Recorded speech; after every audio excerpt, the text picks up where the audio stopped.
A7 news चॅनलमध्ये आपले स्वागत। हिंगोली जिल्हा पोलीस दलातील रिक्त पदांकरता भरती प्रक्रिया सुरू होती। यामध्ये गैरहजर असलेल्या उमेदवारांना पुन्हा एकदा संधी देण्यात आली होती। गुरुवारी महिला उमेदवारांना संधी दिली असता 242 महिला उमेदवार उपस्थित होत्या। आता मैदानी चाचणीचा टप्पा संपला आहे।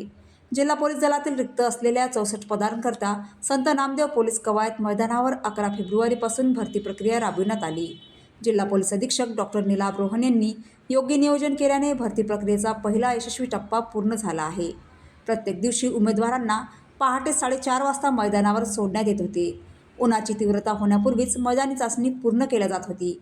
गैरहजर असलेल्यापैकी पुरुष उमेदवारांना 4 मार्चला तर 5 मार्चला महिला उमेदवारांना बोलवण्यात आले होते। यामध्ये 242 महिला उमेदवार उपस्थित होत्या। तसेच 15 चालक पदासाठी अर्ज केलेल्यापैकी 257 उमेदवार मैदानावर उपस्थित होते। A7 न्यूज चॅनलसाठी अनिस अहमद, हिंगोली।